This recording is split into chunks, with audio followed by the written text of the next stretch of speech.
Welcome to the Rising Consciousness Show, 20 minutes of soulful insights and powerful tools to elevate your life experience and create with higher clarity, intention, and vision. I'm Tara Antler, intuitive healer and soul coach. And I'm King Gabriel, spiritual teacher and practitioner. And we are the co-founders of Ascension Academy of Life, a global center for spiritual growth, intuitive healing, and soul alignment. Get ready to blast off.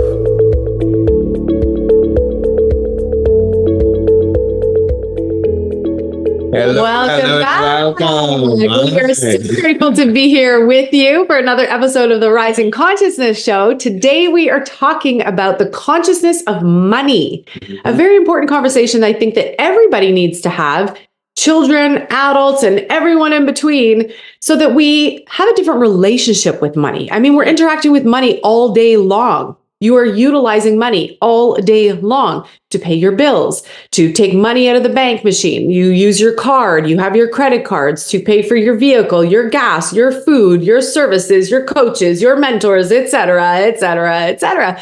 And so when we look at rising consciousness, it's really important for us to have this open conversation about rising the consciousness of money, so that we don't feel like we are controlled by money, that we're out of control regarding money, and that we can actually have a very different money conversation. I agree. You know, it's one thing to watch money and think, well, all the things that people think about money, there's lots of thoughts about money, as we know already. But it's another thing to be able to experience what you can do with it when it's a tool that you get to use, right? When you can make the changes that you want to make. And it's a medium of change when you think about it, at least for now, right? It's a medium of change. If you wanted to build a new house, if you wanted to have your kids go to a certain place or enjoy a day or whatever, it kind of takes money to do that, right?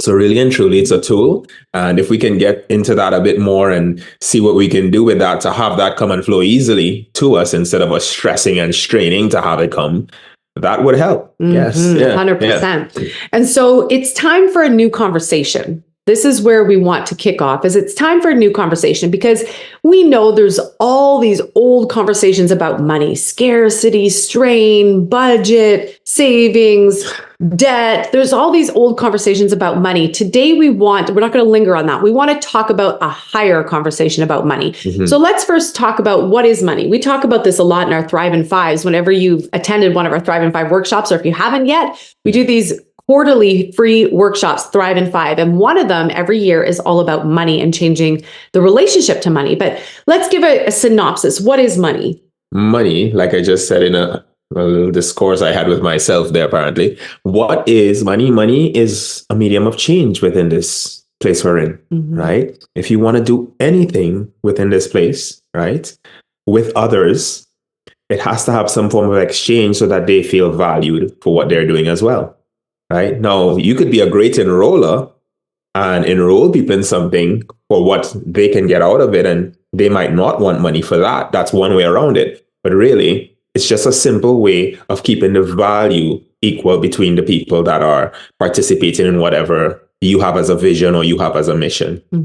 Right? So that's how we see money. And when you think about it, as I said, with the enrolling and getting people to see the desired effect in whatever it is for them, what you're looking at is they're still wanting something. They're still wanting some value. So really and truly, when you think about what money is, it's a value holder. It's a tool that's used to hold a specific value. If you were bartering in a bartering system, for instance, right? You'd put in, let's say, a certain amount of hours helping somebody patch their roof or whatever. And then those hours, depending on the value of those hours, you could then trade in those hours for, let's say, you go to somebody who's a farmer, would give you a certain amount of fruits or vegetables or whatever based on those hours. That's still money. It's still money because it's a form of exchange. And a lot of people try to avoid money, but in the end, it's just a value holder. It's the space or the element that we chose for this experience to hold that specific value. And then you could exchange that value as energy and energetic exchange between one and another, right? So think of money, whether it's on a card or paper or coins, as Gabriel said, a space holder. It holds the value. It's not money itself that does the thing. It's not money itself that buys the thing. It's not money itself that makes the world go round. As they say, money makes the world go round. It's not the money. It's the energy that's imprinted in that money. So money is a certain value. It means something. It's not the money itself. You could literally take money and just throw it to the wind and people wouldn't even, it's paper or just coins, it's whatever. But the moment there's value, when you value something, now we're talking about value and money holding that currency. Money holds that value. Just like me holding this book. Think of money as holding something. This book is holding my ideas on paper, right? Money holds the idea of the value that you place on it. Exactly. If everybody was to agree in one moment that money no longer held value, then money would just be nothing. It'd just be paper. It just you'd see kids folding paper planes out of money and doing all kind of stuff, and parents burning money to heat up fires and stuff like that because it didn't have any value anymore. But for the time that we've agreed on it, it holds that value. So that helps in terms of the relationship as well that you have with money, because if you can look at that when you have numbers in your bank account or paper money, most money now is plastic money. It's plastic paper. There's coins. But again, we want you to think about not just money as money. Think of money as value. And then where does that value come from? Because like Gabriel said, people could just say it's paper. Or it's a paper plastic, but you place the value, which means you are giving it meaning, you are giving it power. So that's where it all comes from. You give it the energy, you give it the power, you give it the meaning, and you give it the value. So really what we're talking about then is you valuing something. What do you value? What do you value in your life? What do you value in your perspective? What do you want around you? What's the experience you want to have? What's the heaven on earth experience you want to create? That's what we're talking about. So when you value something, if you value having, if it's really, really hot outside and you value having air conditioning, you might go get an air conditioner. If it's really cold outside and you value being warm, you would go buy a heater or have some form of heat source because you value being warm. If you like eating healthy foods and filling your body with nutritious, healthy, beautiful things, you value those healthy, nutritious things, so you go buy them. If you value learning something new, you go and pay to have that something new with your money because you value it, right? You could take any example in the world, from your phone to your bills, to travel, to what people call the luxury expenses, the luxury investments. It's all value. Some people value traveling by car, by plane, by boat, by train, by sea, right? You get to choose because it's in your hands. It's in your consciousness. So this is about changing your relationship, your consciousness with money. And when you can start to see it from a place of value, what do I value? Then when you go to look at your money, you can then say, I value this, therefore I place my power in this. Let's say my book is the money.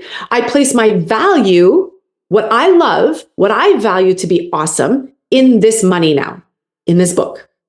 Now you're going to go out into the world and you're going to be like, now I'm searching for that thing. I'm searching for that wherever to place my value, which is money. And then you find it and you go, oh, I really love this vehicle. So then you give your notebook, you give your money to that dealership or wherever to say, I like this vehicle. So here's my money. Here's my notebook. Here's my value. This is what I value. This is what I want. This is with anything. You could take this for anything. You could use any example. Anything you want to add to that? Yeah, I want to say that naturally, you'll be inclined to place or invest in what you value. Naturally. So really the question is, what do you value? That's really what it question. Is. What do you really value? If you look at what you value, naturally you'll be inclined to invest into that. That will be important to you. Yeah. So the next question is, what is the actual consciousness of money? Sweet. I love this. So is that a question for me? Yeah, go for it. Go for it. Yeah, go for it. Okay, so the consciousness of money, just like we say, where does money come from, right? It comes from you. The consciousness of money is the consciousness of having what you value, right? Because think about it. If you already have what you value, you're vibrating at a frequency that is that of having. You're more confident. You feel like you could do what you need to do or say what you need to say to have exactly the experience that you would like to, because you feel empowered. You don't feel lacking and moving towards it or begging or pleading or any of that stuff. You know you have it. So the consciousness of money then is the consciousness or the conscious awareness of the source that is within you that has all, everything, and is expressing it through you. Right? That's exactly what I was going to say. Yeah. So however you get there, right? Some may have wonderful things to say. I have a special statement that I say that I work with people with to share. And it's simply, I'm sustained and maintained by the love of, and you can insert God, source, spirit, creator, or whatever resonates most with you, whatever that source is for you.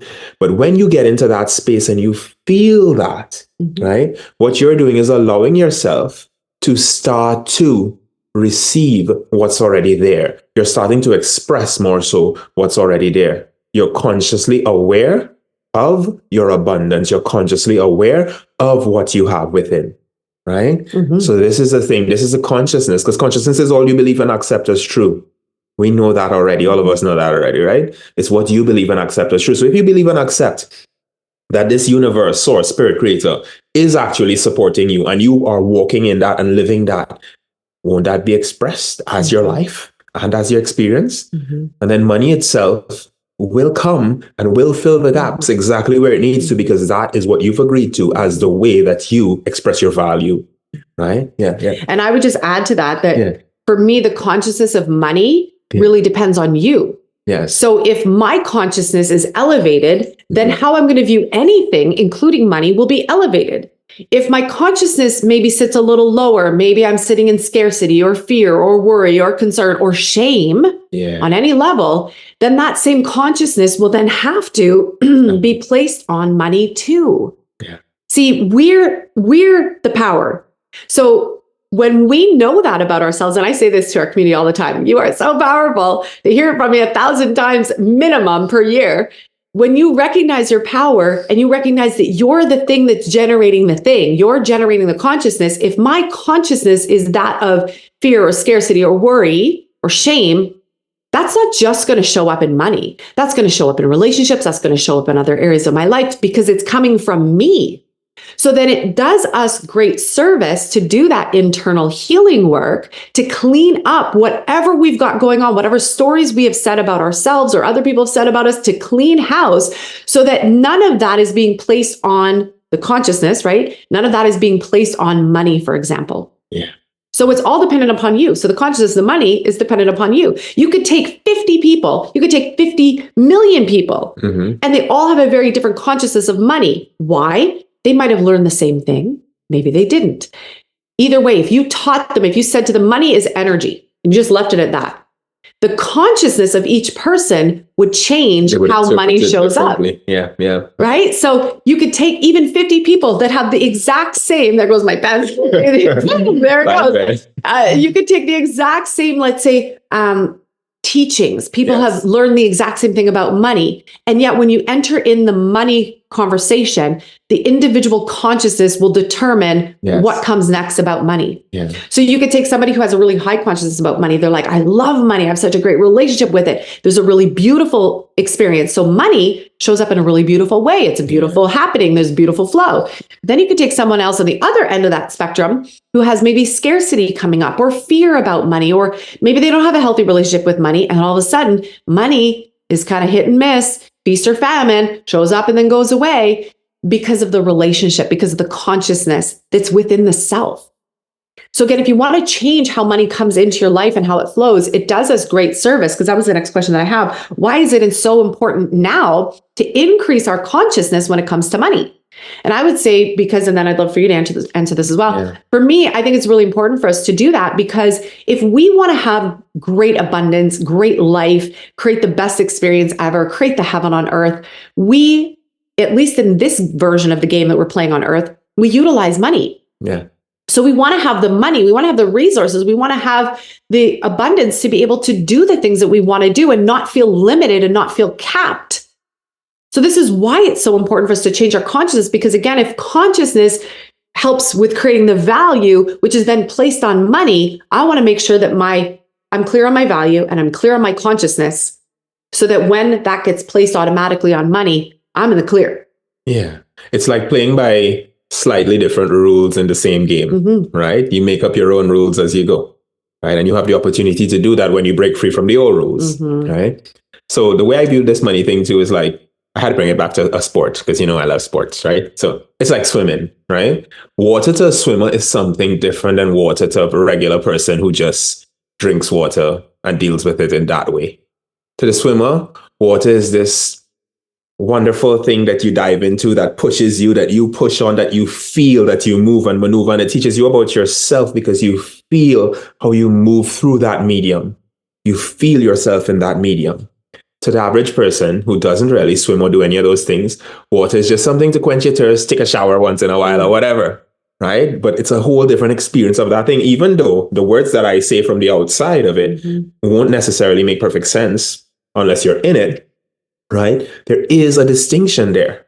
And so even for the person that views money, let's say, the person who's not financially invested or on the other side of that, they're running away from money in a sense. They don't want to deal with it. They just want to be exactly where they are, want to have nothing to do with it, go live in a bush somewhere or something like that. And people do that, by the way. Some people do, right? They are still paying attention to that money. In fact, by resisting it and going off living in the bush, it's even more of a situation that they've created in their minds as an aversion from money, which makes money a part of their life still and makes them feel like if they're lacking, right? To the other person, on the other hand, who loves money, who's all up in it, the experience of money then is like, they love the smell of that money. They love dealing like Canadian money with the maple syrup smell and all that stuff, right? They love that, right? They love the smell of that. And it means something to them. They value it, right? Let's say we value it. I like the smell of it, right? And the fact is, it's two different experiences of it, right? And as you value it, you keep it. You naturally will keep what you value. You'll have around you what you value. It'll be in your field, right? So for one person who doesn't value it, well, they could care less. They won't take care of it. They won't invest it. They'll try to get rid of it as quickly as possible, by the way. This is a part of our manifestation and a part of our expression as well. We try to keep it away from us, actually. Whereas the person who really values it will have lots of it around them and have it circulating and flowing and doing things and making changes. Think about the people who make the greatest change in the world, by the way. The people who can make the greatest change, even if it's bad change, even if the change is deemed as bad change within the world, they can make change. Why? Because they have that value that we're speaking about set up in a place so that they can, right? So this is the consciousness of money. It's not about good or bad or any of that. It's about, if you have the consciousness of it, it'll show up in your experience. If you don't, then it won't. And I think this is a valuable conversation for always, especially right now, because we keep hearing the world and what's happening out there. And again, I've said this for years. You hear all these things of what's happening out there, what's going on out there. And it's important for us whenever we hear that to go, okay, out there, but what's happening in here? And it's a really great opportunity for growth because something is always happening out there. But what are you going to do about it? Something is always going on out there. What are you going to change in here? Because we know that reality in the world gets created through in here to out there, but then we get stuff reflected back to us. So I think this is a really great opportunity for the world, actually, for all of humanity to look at our money conversation, our money consciousness, and where does it need to maybe up level? Because if we hear that out there, there's all these things that are happening that are not so favorable regarding money. What's interesting is I'm in a lot of circles where there's incredible money conversations happening, where there's so much abundance. I read something the other day where someone, their yearly to work with them for a year was something like $20 million, and people were paying it. I also heard the other day that someone in their one-to-one for a month was, I think, $20,000. I heard the other day that someone for their hourly rate, this is astronomical. This is the most astronomical thing I've ever heard, actually, around money and value for service. For 1 hour, $1 million. And I was like, what? And you should have seen the comments on this. And we were like, what? But this is what I'm saying. There's these two extreme polarities happening right now. One that's very scarcity focused, where there's a tightening, where there's a contraction and a constriction, and people are tightening up. If that's what you're seeing and hearing, then that must mean that there's some sort of reworking on your consciousness internally that's asking for an upgrade, right? Because whatever we see is a reflection of us, and it shows itself to us so that we can see it to upgrade it and change our consciousness. If you're hearing and seeing the other side, and maybe you're seeing both, then maybe both are happening. It means also that you're up-leveling your consciousness to a place where you can have these higher level conversations where you're just like, oh yeah, that's just a normal. $1 million for an hour, that's just the normal. And other people will be like, what? But that's an up level as well, because what is money? If money is value and money is consciousness, does it matter if it's $1 or $1 million? Exactly. It really doesn't matter to the universe. It doesn't matter to Creator God, the infinite, the divine. It doesn't matter. It only matters to the human, and more so to the consciousness of that human and to the value of that human. Yeah. So if we're seeing these polarities in these extremes, then this is a really great opportunity for us as a society, as a culture, to really up-level our money conversation and money consciousness, because everything exists. We see it. And I want to break this down in a way that we can understand based on your example there. If you have an hour with somebody, right, and that person is just there to talk about themselves and talk about what they did, and it doesn't in any way increase your experience of yourself, then paying $1 for that is too much already. Right? $1 is too much for that. So whatever you invest in that, that's not a good investment. The return on investment is very low. If, however, you have time with someone, that 1 hour, right, and they tell you everything that you need to structure, all you need to make $20 million within your year, for real. And if you execute this plan, you know for sure it's going to work, and you feel that and know that, then is it really hard for you to fork up 1 million for them for that one thing, knowing that you'll make 20 times that? And that is where the value conversation is. Because if that 1 million turns into 20, that's a no-brainer. If you could put 1 million into something, like let's say the ATM thing, where if you were to put $1 into this magic ATM and it was spitting out $3 for every dollar you put in, that's like 1 to 20 instead, right? You put it in $1 and 20 comes out each time. Would you just put as much dollars as you can into that to get as much out of it as you can? That's the value conversation. Yeah. And that's the difference. That's why some people charging like $1 million for an hour would seem absurd to somebody who's like, oh, $1 million. Some people are like, I can't even afford $100 an hour. Yeah. Someone would be like that. But to the person who's hearing that and hearing, they're not looking at how much money am I spending. They're looking at investment. Oh, I must be getting a huge value upgrade for this $1 million. No problem. They know that person can deliver that value. So they then are willing to invest in that fully because they know at the end of that, it's not a money conversation, it's a value conversation. It's value. And that's the difference. And this is the slight difference in consciousness that has to take place for some of us. Because some are still thinking in the old terms of, oh, so many hours equal this amount of money. What? Hours, money, what? Makes no sense. Or so many components, right? So many components in this program. This much this leads in to order this. For that to be that. No. We have to start looking outside of that now if we really want to change the money game that we're playing. Because if not, then we're going to keep confined in the old money structure and the old money game. And this is all changing. We see it happening. This is why it feels so stretchy and gooey and funny and exciting and wobbly and warpy and contractive all at the same time. Because when those moments like that come, it's because we're ready for the change. We're ready for a new conversation. We're ready for a new consciousness, in particularly right now about money. And so let's kickstart that early. Let's get that going early. Don't wait till a crash. Don't wait till something bottoms out. Don't wait till you get into a strained situation. Start working on your money consciousness every single day so that you can get to these places where you're like, it's not about how many things for this. We're not trading this for this. It's about the value that you see in something that you are placing your power into. So then you have no problem if somebody says, oh, this is worth 50,000. You're just like, okay, I see the value. Not, oh my God, that's a lot of money. If you do that, then you've just taken your power outside of yourself. And now all of your power is in the money and the money controls your power. Not you saying, I get to choose, I value, which is power. You see the difference? So why now? It's, I think, the most important time because we're seeing the strain out there. It's important for us to look at any strained energy in here and start to uplevel our consciousness and our conversations about money itself. And there's another example I just want to give very quickly. When I was in the Leap, the coaching movie with Jack Canfield, John Gray, there was a gentleman who was there, and he's very well sought after in terms of business coaching. And he was one of the first, I think he's in his 70s now. He was one of the first to change how much are your services? Instead of it being, oh, I charge $20,000 per hour or whatever it was as his consulting fee. He didn't do that. He based it on, well, what's the growth you want to see? And if the company said, well, I want to take it to 20 million. He then says, okay, I will guarantee that I'm going to help get your company to 20 million.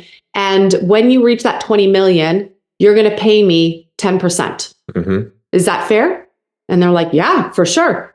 Because Gabriel, you could do the math on that. Value. Yeah. 20 million. 2 million. Is 2 million. Yeah. Right? So that to me is such a beautiful conversation because he's not coming from a scarcity mindset. He's fully invested in saying, I'm going to help you create this. And the person says, yes, I see the value in that. And I'm happy to give you 2 million. Yes. Right? So there's so many different ways to look at money. This is our time to change the stories and the consciousness. So what are one of the ways that people can start to work with their consciousness now, changing the consciousness of money? Well, we had a conversation about what money is. Mm-hmm. That's number one. Switch your idea about money completely. Mm-hmm. The idea that we've been given about money is this idea of exchange hourly mm-hmm. for a certain amount. Yeah. All right, all these wages about minimum wage and all of these things. What is a minimum wage? Let's think about that for a quick second. It's the minimum amount you're willing to pay somebody to do any type of work that they're going to do, right? So it's some sort of standard where this is the least you can pay somebody. Who wants to be interested in being paid the least they could possibly be paid to do something, mm-hmm. right? It's a different type of thinking. Mm-hmm. Money is about value. How much value can you bring forward? How much value can you present? That's the conversation. Mm-hmm. If you can create great value, mm-hmm. right, then the money thing is a whole different thing. Yeah. It's nothing to do with hourly anymore.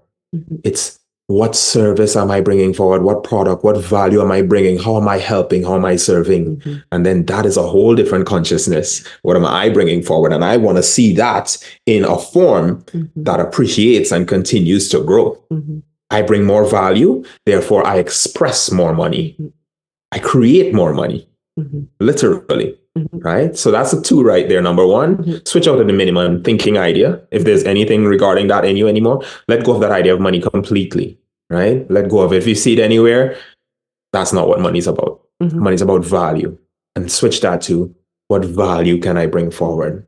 What can I bring forward? How can I bring more value to the people that I'm working with, to the people that I see, to the people that I get to live with and enjoy? Yeah. Mm-hmm. Yeah. And I would add to that, definitely be tending to your mindset, your belief systems, work with the energetics and the emotions within yourself, meditation, all of that internal work, like I mentioned earlier, is really, really important because then when you do that internal work and you're working on the pieces that Gabriel just mentioned, everything gets to flow together and everything gets to change and comes up. And then you get to play a totally different game on this planet.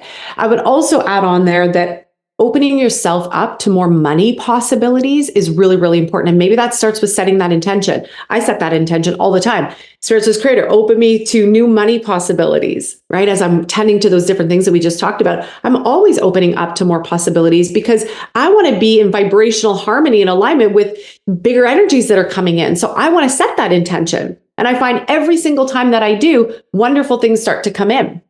There's something that we called in very recently, and people are having a very hard time understanding what it is, because when you tell somebody, well, you can promote this product and you're going to get 100% of the profits. And people are like, huh? How does that work? Because there's a different consciousness happening. It's bigger than what we think. It's bigger and it's outside of the regular way that we even know business, for example. Yeah. Right? So when somebody says, and they're like, what? It almost stumps us because it's outside of our paradigm. It's outside of our belief system as to what money possibly is. Because like Gabriel said, if you're used to a minimum wage or you're used to, this is my hourly rate, you're kind of locked in. You're in this set formation. When somebody comes along and says, oh yeah, you can make 100% of the profit, people are like, huh? It shatters those paradigms. It busts those glass ceilings, as they say, so that we can start to open up to new possibilities. There are many. If you're curious as to what we're talking about, by the way, send us a message and just say, I'm curious about the blueprint. We'll send you all the information to it because it's fantastic for many different reasons, which that's a whole other episode that we could go into. But I really wanted to end it with this for myself, and then you can speak on your last notes. It's so important to open to new possibilities because the old way is dying out. The old way of moving money, living with money, dealing with money, it's falling apart at the seams. So trying to hold on to things that are falling apart, if you've done any personal growth, holding on to the old self is detrimental to you, right? So let it go, let the old fall out, but then do the work that we were talking about. Be open to new possibilities. As the new possibilities come in, it might challenge you. It might have you thinking, huh? What now? That's good because it's opening you up. It's growing you to what could be possible that's based on your value and your consciousness. And when that starts to happen, miraculous things start to come in that could actually provide the financial means and flow and abundance and resources that you've been praying for, that you've been asking for, if you allow it. Yeah. And my final words are, get really clear on what you do value. Get really clear on what you value. Start to dream a little bit again. Right? Allow yourself to dream into the things that are valuable to you, that are meaningful to you, that make your life worth living. Right? And then from that point, get into that gratitude space from that source that is giving you all that goodness, that is letting you express life in the way that you are able to. Right? You're capable of doing it. And this is the step towards it. So we look forward to seeing you and working with you as time goes on. If you're interested in the blueprint, like Tara said, shoot us a message. And otherwise, we'll be seeing you very soon for the next episode. Thanks so much. Thank you so much for joining us today on another episode of the Rising Consciousness Show. For more high vibration conversations, meditations, energy activations, and tips and tools on creating your most exceptional life, we lovingly invite you to connect with us at academyoflight.ca. The website is www.academyoflight.ca. It is time to create your heaven on earth experience, and we look forward to sharing this beautiful journey with you. You're listening to Rising Consciousness, yeah. Woo! Woo!